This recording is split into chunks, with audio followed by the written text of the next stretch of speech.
மாயா தனது ஜன்னல் வழியாக கூட கடலை நேசித்தாள். அவள் தினமும் இரவில் கடற்கன்னிமார்கள் பற்றிய ஒரு புத்தகத்தை படித்தாள்.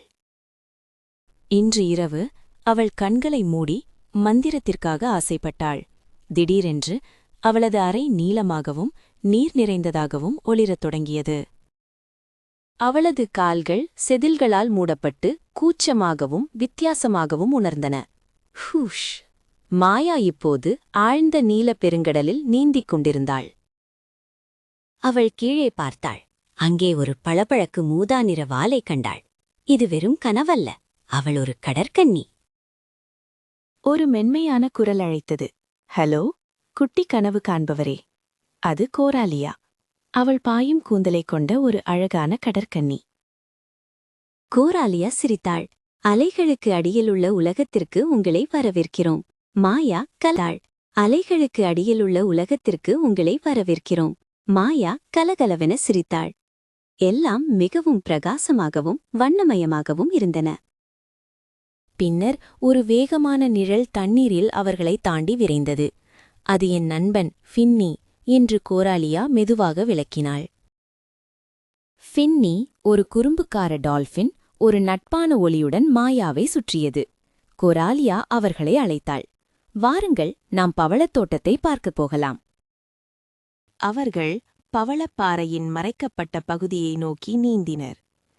பவளம் உயரமாக கோட்டைகள் மற்றும் கோபுரங்கள் போல வடிவமைக்கப்பட்டிருந்தது. ஃபின்னி அமைதியாக உறங்கிக் கொண்டிருந்த ஒரு பெரிய கடல் ஆமையை தள்ளியது. மாயா வானவில்லின் ஒவ்வொரு நிறத்திலும் மின்னும் மீன்களைச் சுட்டிக்காட்டினாள். கோராலியா மாயாவுக்கு ஒளிரும் சங்குகளால் நிறைந்த ஒரு குகையை காட்டினாள்.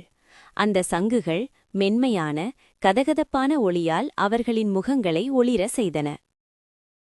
ஃபின்னி தண்ணீருக்கு வெளியே உயரமாக குதித்து மகிழ்ச்சியுடன் நீரை தெளித்தது. மாயா இதற்கு முன் இருந்ததை விட இலகுவாகவும் மகிழ்ச்சியாகவும் உணர்ந்தாள். கோராலியா சுழலும் இளஞ்சிவப்பு குமிழிகளை உருவாக்க தனது மந்திரத்தை பயன்படுத்தினாள். கடல் அமைதியானது மற்றும் ஒரு மென்மையான நீரோட்டம் மாயாவை இழுத்து சென்றது.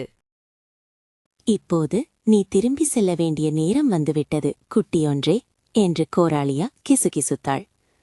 மாயா கோராலியாவுக்கும் ஃபின்னிக்கும் சோகமாக விடைபெற்றாள். திடீரென்று அவள் தனது சொந்த படுக்கையில் மீண்டும் கண்களை திறந்தாள். மாயா சிரித்தாள்.